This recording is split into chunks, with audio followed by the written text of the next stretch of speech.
You ever wonder when the best time to stretch is? It's like simple and complicated all at the same time. There's no real clear answer about when the best time to stretch is. Most coaches have an idea and evidence really that supports when their best time to stretch is, whether it be the morning, at night, before a workout, whatever it is. So rather than like going through and saying like, no, this is the right way, let's explore like the pros and cons of all the different ways and times that you could do it. Like stretching first thing in the morning as soon as you wake up is probably like the best time, like, cognitively to do it, right? You've been laying in bed for, hopefully 8 hours, right?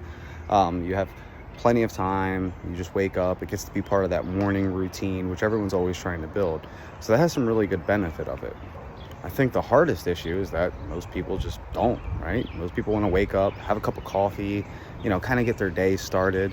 But part of building that morning routine, just adding in some stretching, maybe stretching while your coffee's brewing or before you get in the shower, something like that in the morning, because it's really a good time to do it. My personal favorite is stretching in the shower though. I mean, there's like experience will tell you, right? When you're stretching in warm water, because most people take warm showers, your muscles are a little bit looser. You have private time. No one's going to bother you. And it's a built-in time that you can, stretch between your body wash and your shampooing and things like that. It's really, really useful to do it in the shower. There are some risks though. Like I could tell you from experience, I've definitely slipped in the shower once or twice while being extremely sore trying to stretch. But that's few and far between. I mean, you get a good solid mat under there and you should be okay. But that's personally my favorite time to stretch. One of the most underrated times to stretch is probably while you're working throughout the day, and fitting it into your work schedule. Because sitting all those 8 hours at the desk and just doing the same thing over and over again, not really moving, it's not super beneficial for your body. So maybe you can fit in some extra stretching like in between meetings or in between like switching documents or something like that, or even just while you're sitting and doing some simple stretches. And, research has showed that if you do this multiple times a day, I mean, think about it. You stretch for 30 seconds, in between each hour, all of a sudden those 8 hours, that accounts for a lot. You start actually stretching more and more and more and getting way more flexible. You didn't even realize it. Compounding time, just like compounding interest. One of the main issues with that though is like embarrassment. It's, kind of weird to just be sitting at your desk stretching, and I get that, but maybe we can break some of those societal norms and say like, no, actually stretching is normal. I mean, how many of your coworkers have bad backs, bad knees, bad everything, and they don't do anything about it? Maybe you could be the change that you want to see in the world.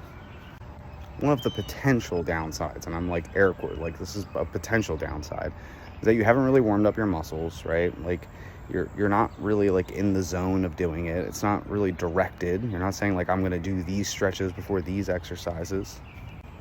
And that could be somewhat detrimental, but in my opinion, it's better than nothing. In reality though, if you're not doing any like extreme bouncing or really like pushing your stretches hard, you're going to be fine. By far the most obvious time to stretch is either before, during, like while you're doing it, or after your workout, right? I mean, it makes sense. You're in the zone. This could be part of that routine of like getting ready to lift or exercise or something like that. I don't know about you, but I can't count of the times I've gone to the gym and, well, my buddies are working out and I want to jump in right away and skip doing that. But if you can be disciplined as an athlete and actually stretch before you start training, and even if it's a dynamic stretch or dynamic warm-up, you're going to find really, really good benefits for the long-term health of your body.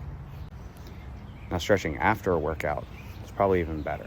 The muscles are already warm, they're probably tired, it can prevent soreness, it can do a lot of things that benefit you as an athlete. Cool thing about this is you can already target the muscles you've been using, right? You can stretch them. They're already warm. You know what you just did. If anybody's ever done RDLs and after like 2 days later is like feeling those hamstrings, right? You could have stretched and probably avoided that whole deal. So think about stretching based on what you just did in your workout. That post-workout stretching is going to reinforce to your body what you just did in that workout. It's going to give you better benefits for a longer period of time. Regardless of when you stretch or if you stretch or whatever, doing it is actually going to give you a lot of benefit. So you have to make sure that you stretch. There are very, very few caveats and very, very few research studies that show that stretching is bad for you. And the ones that do say it's bad are usually looking at overstretching, right? So that's where you're pushing beyond where you normally can go.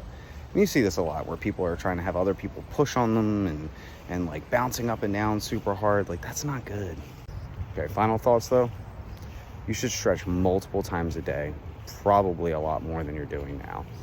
The benefits of like stretching over and over again throughout the day have been shown in multiple studies. Even doing something as simple as a 15-second spurt will give you far more benefit if you do it multiple times throughout the day. Again, compounding interest.